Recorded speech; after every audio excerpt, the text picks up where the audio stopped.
Good afternoon everyone. देखिए आज हम पढ़ रहे हैं क्लास 8 में सोशल साइंस सब्जेक्ट में पार्ट 19 जिसका नाम है राष्ट्रीय आंदोलन एवं स्वतंत्रता प्राप्ति। ठीक है, देखिए हम पढ़ते हैं भारत के राजनीतिक क्षेत्र में महात्मा गांधी का प्रवेश नवीन युग के प्रारंभ का सूचक था।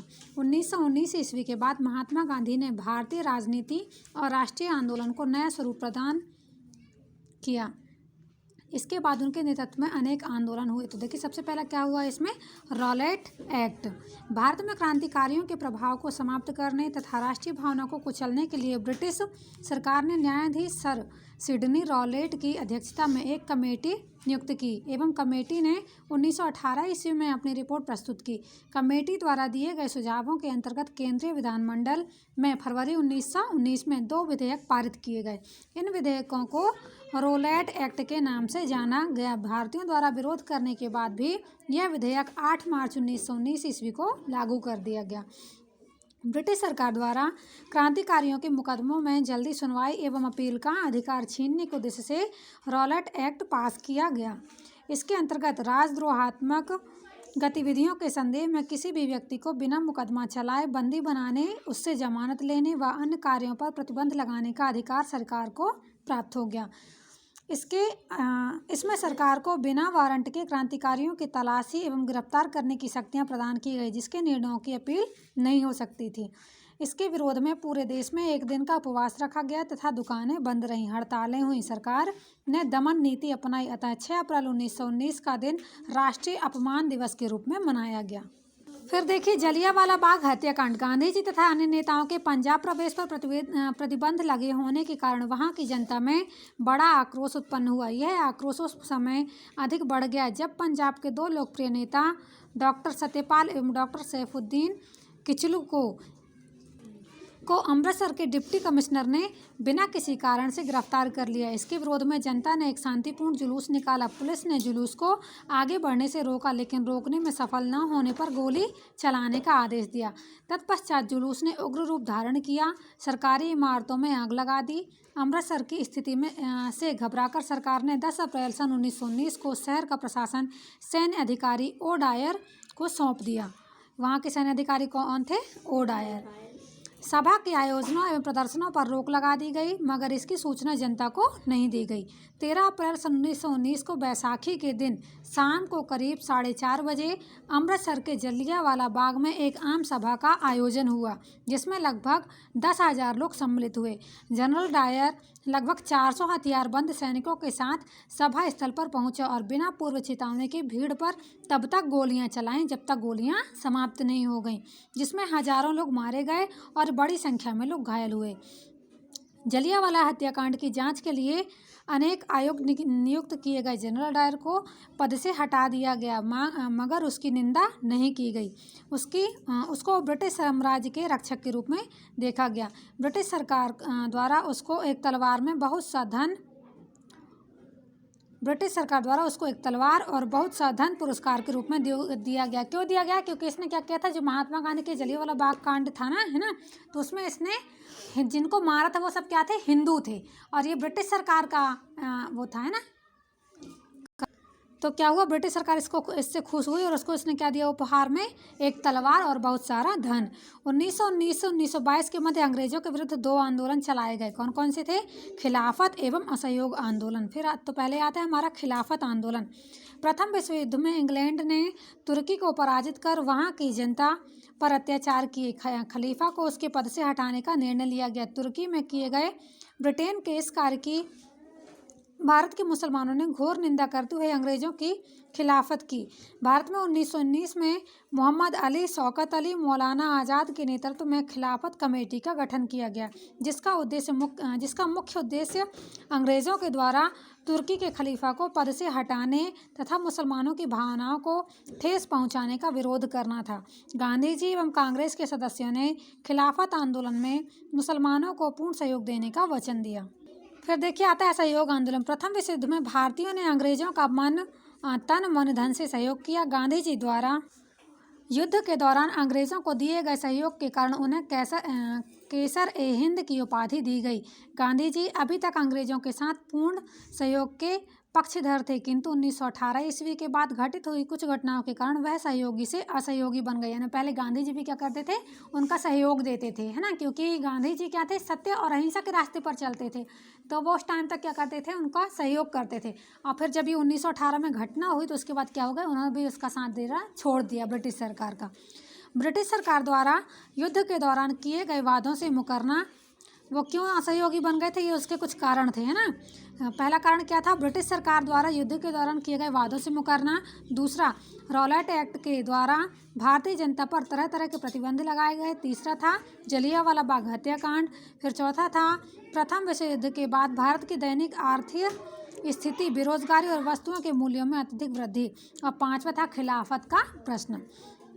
दिसंबर 1920 में कांग्रेस के नागपुर अधिवेशन में गांधी जी के असहयोग के प्रस्ताव को स्वीकार कर लिया गया। आंदोलन पूर्णतः शांतिपूर्वक चलाया जाना था। प्रत्येक स्तर पर सरकार के साथ असहयोग करना था। आंदोलन के दो पक्ष थे, पहला पक्ष था बहिष्कार का पक्ष और दूसरा था रचनात्मक पक्ष।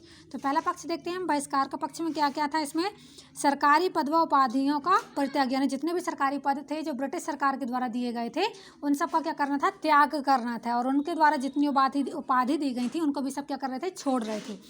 दूसरा, सरकारी स्कूल कॉलेजों का बहिष्कार, न्यायालयों का बहिष्कार। तीसरा, कर न देने का निर्णय। और फिर पांचवा था विदेशी वस्तुओं एवं वस्त्रों का बहिष्कार आदि। उन चीज़ों को छोड़ना, बिल्कुल से समाप्त करना, यानी उनकी चीज़ों को यूज़ ना करना। फिर अगला था रचनात्मक पक्ष। राष्ट्रीय कॉलेजों की स्थापना। रचनात्मक क्या था कि अब हम खुद से रचना करेंगे, खुद बनाएंगे। क्या बनाएंगे, अपने राष्ट्र का स्कूल बनाएंगे, अपने राष्ट्र की शिक्षा को आगे लेके जाएंगे। तो ये था क्या, राष्ट्रीय स्कूल कॉलेजों की स्थापना। पंचायतों द्वारा विवादों का निर्णय, यानी जैसे जो विवाद होते थे तो वो ब्रिटिश सरकार तक नहीं, हमारे जो 5 लोग रहते हैं उस टाइम पर जो बैठते थे पंचायत, पंच, उन्हीं के द्वारा बैठ के निर्णय लेकर उन विवादों को सुलझा लेना। सत्य एवं अहिंसा पर बल, कताई बुनाई को बढ़ावा देने के लिए चरखे को प्रोत्साहन, आंदोलन को सफल बनाने के लिए 1 करोड़ स्वयं सेवकों को भर्ती करना। ये सब किसका था, भारतीयों के रचनात्मक पक्ष थे। असहयोग आंदोलन शीघ्र ही जनता के बीच लोकप्रिय हो गया। लगभग 10,000 छात्रों ने स्कूल कॉलेज छोड़ दिए।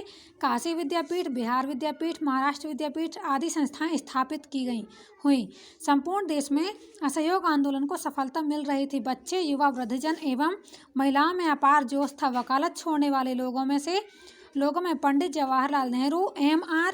जयकर, C.R. दास, वल्लभ भाई पटेल आदि प्रमुख थे। शराब की दुकानों पर धरने में महिलाओं ने प्रमुख रूप से भाग लिया। शांतिपूर्ण आंदोलन के दौरान सरकार का दमन चक्र भी चलता रहा। गांधी जी के अतिरिक्त सभी प्रमुख कांग्रेसी नेताओं को बंदी बना लिया गया। प्रिंस ऑफ वेल्स के भारत आगमन पर प्रदर्शन किए गए। गांधी जी ने 1 फरवरी 1922 को वायसराय के पास अल्टीमेटम भेजा कि अगर बंदियों को तुरंत रिहा नहीं किया व दमन चक्र बंद न किया गया तो सविनय अवज्ञा आंदोलन प्रारंभ कर दिया जाएगा। किंतु इसी बीच 5 फरवरी को प्रदेश में चौरी चौरा नामक स्थान पर क्रुद्ध भीड़ ने एक थानेदार व 21 पुलिसकर्मियों को थाने में बंद कर जीवित जला दिया। गांधी जी इस हिंसा की घटना से अत्यंत दुखी हुए और उन्होंने आंदोलन स्थगित कर दिया, यानी आंदोलन को वहीं रोक दिया। इस आंदोलन की महत्ता इस बात में थी कि अपार जनसमूह ने इसमें भाग लिया था। युवा वर्ग ने स्कूल कॉलेज छोड़कर आंदोलन को आगे बढ़ाया। राष्ट्रीय आंदोलन अब केवल शिक्षित लोगों या नगरवासियों तक ही सीमित नहीं था, बल्कि गांव-गांव में फैल चुका था। फिर देखिए, हम जानते हैं स्वराज दल की स्थापना किस प्रकार हुई। स्वराज दल की स्थापना को असहयोग आंदोलन के स्थगन की प्रतिक्रिया के रूप में समझा जा सकता है। गांधी जी ने चौरी चौरा के हिंसात्मक कांड के कारण असहयोग आंदोलन के स्थगन की घोषणा कर दी, जबकि जनता में राष्ट्रीय चेतना चरमोत्कर्ष पर थी, जिस कारण कांग्रेस का एक वर्ग परिषदों में प्रवेश कर सरकार के कार्यों में बाधा डालने की योजना पर कार्य करने लगा। चित्तरंजन दास एवं पंडित मोतीलाल नेहरू ने स्वराज दल का गठन किया। चित्तरंजन दास इसके अध्यक्ष बने। अब देखिए, स्वराज दल के प्रमुख उद्देश्य क्या थे। सबसे पहला क्या था, इसमें स्वराज्य प्राप्त करना है ना। दूसरा था सरकारी कार्यों में बाधा उत्पन्न करना। फिर थर्ड था हमारा अंग्रेजों की नीतियों का विरोध करना, राष्ट्रीय चेतना का विकास करना, चुनाव लड़कर कौंसिलों में प्रवेश करना। स्वराज दल के कार्य एवं उपलब्धियां। केंद्रीय विधानसभा में स्वराज दल के सदस्यों विट्ठल भाई, चित्तरंजन दास, पंडित मोतीलाल नेहरू एवं अन्य सहभागियों ने स्वतंत्र दल के साथ मिलकर संयुक्त मोर्चा बनाया और सरकार के समक्ष मांगे प्रस्तुत की। सरकार द्वारा इन्हें न माने जाने पर उनके कार्यों में अड़चनें डाली। सन 1926 ईस्वी के पश्चात स्वराज दल का विघटन हो गया। अब फिर कौन आता है? Simon commission. इसके विरुद्ध क्या किया गया? प्रदर्शन। वर्ष 1919 के एक्ट को पारित करते समय ब्रिटिश सरकार ने यह घोषणा की थी कि वह 10 वर्ष पश्चात पुनः इन सुधारों की समीक्षा करेगी, लेकिन नवंबर 1927 में एक आयोग की नियुक्ति कर दी। सर जॉन साइमन इसके अध्यक्ष बनाए गए। इसके सभी 7 सदस्य अंग्रेज थे। इसे साइमन आयोग के नाम से जाना जाता है। भारत में साइमन कमीशन के विरुद्ध भारी असंतोष उत्पन्न हुआ। संतोष का प्रमुख कारण किसी भी भारतीय को कमीशन का सदस्य न बनाया जाना एवं भारत में स्वशासन के संबंध में निर्णय विदेशियों द्वारा किया जाना था, है ना। जो ये साइमन कमीशन था, इसमें 7 क्या थे? सदस्य थे। वो पूरे क्या थे? अंग्रेज थे। तो भारतीयों ने क्यों इसका विरोध किया? कि उसमें कोई भी जो सदस्य था वो भारतीय नहीं था, है ना। सन 1927 ईस्वी में कांग्रेस का वार्षिक अधिवेशन मद्रास चेन्नई में हुआ। अधिवेशन में कमीशन के बहिष्कार का निर्णय लिया। मुस्लिम लीग ने भी कमीशन का बहिष्कार करने का फैसला किया। कमीशन 3 फरवरी 1928 ईस्वी को भारत पहुंचा। उस दिन सारे देश में हड़ताल हुई। कमीशन का बहिष्कार करने के लिए सारे देश में सभाएं हुई। मद्रास में प्रदर्शनकारियों पर गोलियां चलाई गई। अनेक स्थानों पर लाठीचार्ज हुआ।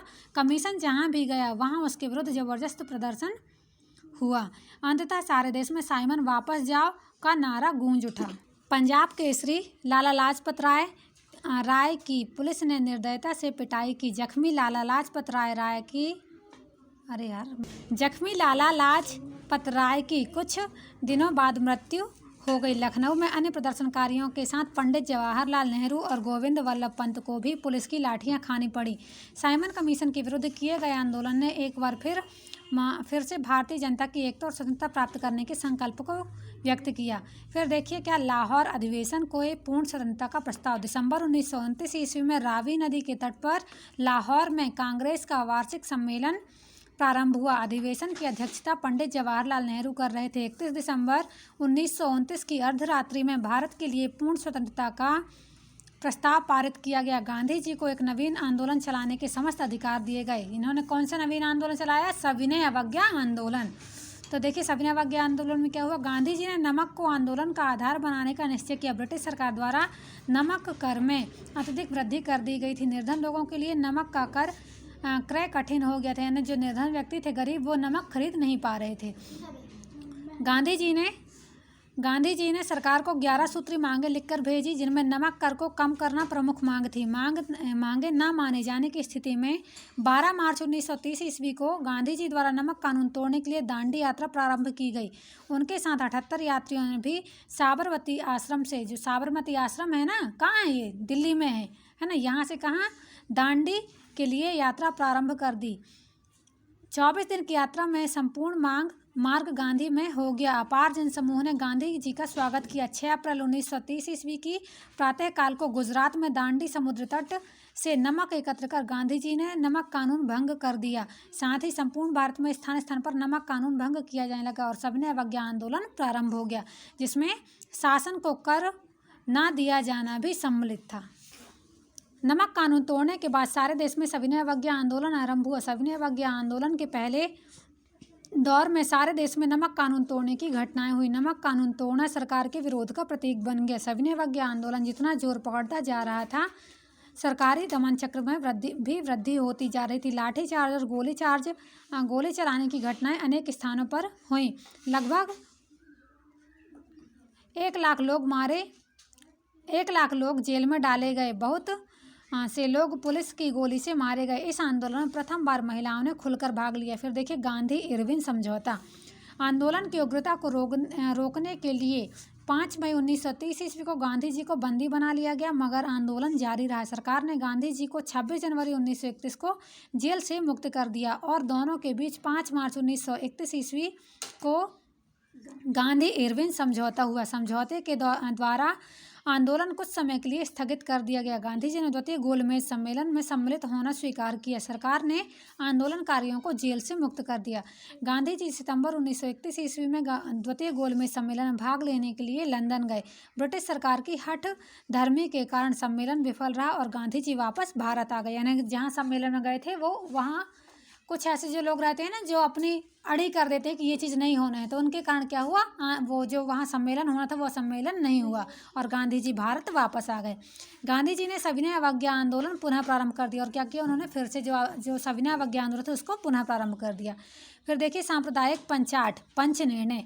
ब्रिटेन ने प्रधानमंत्री मैकडोनाल्ड ने 1932 ईस्वी में सांप्रदायिक पंच निर्णय की घोषणा कर दी, जिसमें भारत के हरिजनों के लिए भी अलग निर्वाचक मंडलों की घोषणा कर दी। भारत को तोड़ने और जातियों में विभक्त करने के लिए ब्रिटिश सरकार की यह एक कूटनीतिक चाल थी। कांग्रेस और भारत के लिए यह एक आघात था। गांधी जी ने 21 दिनों के उपवास की घोषणा कर दी। गांधी जी और बाबा साहब अम्बेडकर के बीच पूना इधर एक्ट होगा, पैक्ट लिखा है, पूना एक्ट द्वारा सांप्रदायिक पंचायत का हल खोजा गया। 1930 से 1934 ईस्वी के बीच अनेक घटनाएं घटित हो चुकी थी। सविनय अवज्ञा आंदोलन 1932 ईस्वी तक तो ठीक प्रकार से चलता रहा, मगर उसके बाद वह लगभग समाप्त हो गया और 1934 ईस्वी में उसको वापस लेने की घोषणा कर दी गई। फिर देखिए प्रांतीय सरकारों का गठन। 1935 ईस्वी के एक्ट के अनुसार 1937 ईस्वी में प्रांतों में चुनाव कराए गए। 11 प्रांतों में से 7 प्रांतों में कांग्रेस को सफलता मिली और उसने सरकारों का गठन किया। फिर देखिए द्वितीय विश्व युद्ध का प्रारंभ। 1 सितंबर 1939 ईस्वी को जर्मनी के पोलैंड पर आक्रमण के साथ ही द्वितीय विश्व युद्ध का आरंभ हो गया। 3 सितंबर 1939 ईस्वी को ब्रिटेन भी इस युद्ध में सम्मिलित हो गया। इसी के साथ भारत को भी युद्ध में सम्मिलित कर लिया गया। ब्रिटेन द्वारा बिना किसी कारण के बिना भारतीयों की सहमति लिए भारत को युद्ध में सम्मिलित करने से कांग्रेस अत्यधिक नाराज हुई। विरोध स्वरूप कांग्रेस शासित 7 प्रांतों के मंत्रिमंडलों ने त्यागपत्र दे दिए। फिर देखिए अगस्त प्रस्ताव कब, 1940 में। अक्टूबर नवंबर 1939 में प्रांतीय मंत्रिमंडलों ने त्यागपत्र दे दिया। इसके बाद भी कांग्रेस ने ब्रिटिश सरकार की ओर दोस्ती का हाथ बढ़ाया और केंद्र में राष्ट्रीय सरकार की स्थापना की, अंग्रेजों के समक्ष रखी, परंतु अंग्रेजों ने इस मांग की अवहेलना की। भारतीयों की मांग की जगह लॉर्ड लिनलिथगो ने 8 अगस्त 1940 ईस्वी को एक प्रस्ताव रखा, जो अगस्त प्रस्ताव के नाम से जाना जाता है। इस प्रस्ताव में फिर से दोहराया गया कि युद्ध के पश्चात भारत में औपनिवेशिक स्वराज्य की स्थापना की जाएगी। फिर आता है कौन सा, पाकिस्तान प्रस्ताव, लाहौर अधिवेशन 1940। 23 मार्च 1940 ईस्वी को मुस्लिम लीग का वार्षिक अधिवेशन लाहौर में हुआ, जिसमें पाकिस्तान का प्रस्ताव पारित किया गया। इस प्रस्ताव में कहा गया कि भौगोलिक स्थिति से एक दूसरे से लगे हुए प्रदेश आवश्यक परिवर्तनों के साथ इस प्रकार गठित किए जाएं ताकि मुस्लिम समुदाय बहुसंख्यक हो जाए। फिर इसके बाद आता है क्रिप्स मिशन। द्वितीय विश्व युद्ध के दौरान अंग्रेज भारत के सक्रिय एवं पूर्ण सहयोग के लिए बेचैन थे। भारत की दक्षिणी पूर्वी सीमा पर जापानी खतरा बढ़ रहा था। दूसरी ओर रंगून में स्थित Indian national army Verma Myanmar के रास्ते भारत पर आक्रमण करने की तैयारी कर रही थी। इस परिस्थिति में इंग्लैंड के युद्धकालीन मंत्रिमंडल के सदस्य सर स्टैफोर्ड क्रिप्स को भारतीयों के लिए वर्तमान में स्वशासन और भविष्य के लिए कुछ ठोस आश्वासन के साथ भारत भेजा गया। क्रिप्स द्वारा भारत को युद्धोपरांत अधिराज्य का दर्जा दिया जाना था। एक संविधान सभा की प्रस्तावित थी, परंतु लगभग सभी दलों ने अलग अलग कारणों से इस घोषणा को अस्वीकार कर दिया। फिर आता है हमारा भारत छोड़ो आंदोलन। ये कब हुआ, 1942 ईस्वी में, है ना। भारत छोड़ दिया था किसने, अंग्रेजों ने। अप्रैल 1942 ईस्वी में क्रिप्स मिशन की असफलता और इसके फलस्वरूप निराशा ने एक बार फिर से देश में कुंठा की स्थिति पैदा कर दी। 8 अगस्त 1942 ईस्वी को मुंबई में आयोजित अखिल भारतीय कांग्रेस कमेटी ने एक प्रस्ताव पास किया। प्रस्ताव में घोषणा की गई कि भारत में ब्रिटिश सरकार को जल्दी समाप्त करना अति आवश्यक हो गया है। आज़ादी और जनतंत्र की विजय के लिए फासिस्ट देशों तथा जापान के विरुद्ध लड़ रहे मित्र राष्ट्रों के लिए भी यह जरूरी है कि भारत को जल्दी से स्वाधीनता मिल जाए। गांधी जी ने करो या मरो, डू और डाई का नारा दिया, जो हर जगह सुनाई पड़ने लगा। 9 अगस्त 1942 ईस्वी को सुबह कांग्रेस के अधिकांश नेता गिरफ्तार कर लिए गए। उन्हें देश के विभिन्न जेलों में बंद कर दिया गया। परिणाम स्वरूप आंदोलन ने उग्र रूप धारण कर लिया, गोलियां चलाई गई, लाठीचार्ज हुए और सारे देश में गिरफ्तारियां हुई। इसमें हजारों लोग घायल हुए। अंततः आक्रोशित जनता भी हिंसा पर उतर आई। लोगों ने सरकारी संपत्ति पर हमला किया, रेल की पटरियों को तोड़ा गया और पुल, टेलीफोन तथा तार लाइनों को क्षति पहुंचाई। बलिया और सतारा जैसे कुछ स्थान अंग्रेजी रास्ता से मुक्त हो गए, मगर सरकारी दमनचक्र की उग्रता अपनी सभी सीमाएं तोड़ गई। हवाई जहाज़ों से बम बरसाए गए, गोलियां चलाई गई, बड़ी संख्या में लोग मारे गए। सभी बड़े नेता बंदी गृह में थे, जो बाहर थे वे भूमिगत हो गए। सरकारी दमनचक्र के कारण भारत छोड़ो आंदोलन अधिक समय तक नहीं चला। फिर आता है भारत विभाजन एवं स्वतंत्रता। ब्रिटिश सरकार ने 1946 ईस्वी में घोषणा की कि वह भारत में अपना शासन समाप्त करना चाहती है। ब्रिटिश मंत्रिमंडल का एक दल, जो कैबिनेट मिशन के नाम से जाना जाता है, वह सत्ता के हस्तांतरण के बारे में भारतीय नेताओं से बातचीत करने के लिए भारत आया। सरकार ने अंतरिम सरकार बनाने और संविधान सभा बुलाने का प्रस्ताव रखा। जवाहरलाल नेहरू के नेतृत्व में एक अंतरिम सरकार बनी। इस सरकार में आरंभ में मुस्लिम लीग सम्मिलित नहीं हुई थी। कुछ समय बाद वह सरकार में सम्मिलित हुई। संविधान सभा ने दिसंबर 1946 ईस्वी में अपना काम शुरू किया, परंतु मुस्लिम लीग ने उसमें भाग लेने से इनकार कर दिया। 20 फरवरी 1947 को सरकार ने नीति संबंधी महत्वपूर्ण घोषणा की और लॉर्ड माउंटबेटन को भारत का नया वायसराय बनाया, जिन्होंने आगे चलकर अपनी एक योजना प्रस्तुत की, जिसके तहत भारत और पाकिस्तान विभाजन को स्वीकृति मिल गई। माउंटबेटन योजना में निर्णय लिया गया कि 15 अगस्त सन 1947 ईस्वी को भारत और पाकिस्तान को सत्ता का हस्तांतरण कर दिया जाएगा। 18 जुलाई 1947 को भारत स्वतंत्रता अधिनियम स्वीकृत हुआ और देश भारत तथा पाकिस्तान 2 राष्ट्रों में विभक्त हुआ। अंततः 15 अगस्त 1947 को भारत स्वतंत्र हो गया। स्वतंत्र भारत के प्रथम प्रधानमंत्री पंडित जवाहरलाल नेहरू बनाए गए। ठीक है, समझ में आया सभी को? कहीं किसी को कोई डाउट? धन्यवाद। चलिए अब इसके अगले वीडियो में हम क्या बनाएंगे? अभ्यास प्रश्न।